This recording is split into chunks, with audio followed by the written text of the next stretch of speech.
What's up, YouTube? It's your boy DR2727. Shout out to my Transformers collectors, one tour scale collectors, whatever you collect, shout out to you. And we are doing another three things. And if you don't know, three things is where I say three things I like and three things I don't like after 3 days of having a figure. And this is FansToys Warthog, their Powerglide. So let's go on and get started with, we always say what we like first. So the three things I like. The first thing I like is the alt mode. I think they sold their soul to make this alt mode what it is, kind of a real world Warthog video, airplane, excuse me. And like I said, I think they sold their soul for that. Now, whether that's a success or a failure kind of depends on you and what you want out of the figure. But I think they sold their soul to make the airplane mode a success, and it is a success. The second thing I like is the arm transformation. I think that, you know, if you watched the reviews on this thing, you heard everybody talk about how bad the lid transformation is. And it's a pain, I'm not gonna lie. But nobody talked about how great the arm transformation is. That was one of those MP aha moments where it's like, this is what FansToys and this is what MP is. How the whole arm transforms into kind of that little holder thing that's on the bottom of the wing without any other kibble, anything else. It's just truly a masterpiece moment. The third thing I like about the figure is the materials. I think that FansToys always has great materials, and I've always thought it was for the sake of just being premium, not necessarily needed for the figure to function. And this is one of the few times that the figure needs top-notch materials to function, because I've transformed this thing and I'm heavy-handed. I'm not dainty or anything like that. I'm very clumsy in real life. Well, I'm heavy-handed and all that to say that the material stood up to it. Even though there are some parts that are fiddly, I think that the materials held up very well. And if any other company would have did it outside of Kane's Toys, this would fall apart because no other company materials will hold up to it. So those are the three things I like. Number one, the alt mode. Number two, what did I say number two was? Number two, the arm transformation, excuse me. And number three is the materials. Now let's get to the things I don't like. Number one is the knees. Like, if you've seen any videos on this guy, everybody talks about the knees, and the knees aren't flimsy. They aren't gonna break. They're very fidgety though. They don't lock into place. They don't hold straight. Like, if you look at my knees, you can't really push them all the way down, especially right there.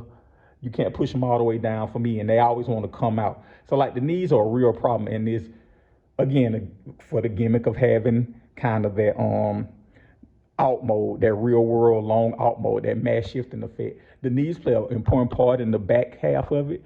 And, you know, just, they should have did something better with it. And, you know, they should have did something better with it. So the first thing I don't like is the knees. The second thing I don't like about it is the crotch piece, the crotch part, the hips and stuff. And it's purely for transformation. Like, I've heard people say that they have broken their figures, but I don't see how. The only place you could have broke it is the crotch part, because what happens is when you transform, the crotch breaks apart, kind of like the Dinopods. It splits apart, but it's insanely tight. Like, I had to get a screwdriver, untie some screws. You know, I had to be as dainty as I could be with it at that point. I had to use a spudger. Like, that was the legit place I thought I was going to break my figure. So, like, the people who broken their figure, let me know if that's you. If you broke it out, I can see you breaking it at the crotch part when you're trying to transform it, but I can't really see anywhere else. But yeah, that crotch sucks. Like, it's just the tolerances and a lot of stuff about that is off. And then the third and the last thing I don't like about the figure is the lack of accessories, or the incomplete accessories. Like, DX9 Rick Toffin gave you the full stand. I think that every flying figure should come with a stand. I think it's even a bigger slap in the face to the collector when they give you an adapter and they don't give you a stand. And especially when the company hasn't really given you that many stands beforehand, and the stand they do have isn't the same color as the adapter, that's a slap in the collector's face. And I think that also this figure is incomplete because it doesn't have a Astoria figure with there, like an Astoria figure. Like, I know DS9 kind of gave an Astoria statue, and that's good enough, but you need to have an Astoria with Powerglide because so much of his story is intertwined with her. And so, like, I feel like it's incomplete without the stand and without the Astoria figure. So those are the three things I don't like. Number one, I don't like the knees. Number two, I don't like the crotch when it comes to transformation. The knees I just don't like in general. Number two, the crotch, how it breaks apart for transformation. And number three, the lack of character-specific accessories like the flight stand and the Astoria figure. Overall, how do I feel about this? I sold my DS9 for $60. Shout out to my boy Big Stan, the first ever Texarkana champ. Shout out to him for buying it. This figure was 125, I think. This figure is not as twice as good as that figure. I think that, you know, if you one of those people who like the alt mode, that would be the reason I would get this figure.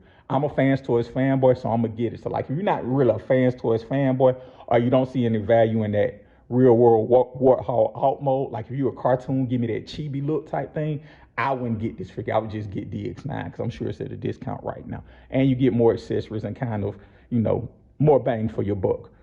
It's not a bad figure. It's actually a decent figure. It's just FansToys normally makes, like I told people, FansToys normally hits home runs and triples, and when you see somebody hit a single, you know, that's like, so like this is a single for them or whatever. So I will say this, I think I'm gonna do a video later on this month about this, but I will say this, there have been figures that innovation has led to like real sacrifices for the figure, and there's some who have done it well, some who haven't done it well. Like this figure kind of reminds me, and I'll talk about one of them, MMC, like that all-in-one gimmick. I think MMC they're sold to make the all-in-one gimmick work, and you know, for that reason, the combined mode didn't work and onslaught didn't work.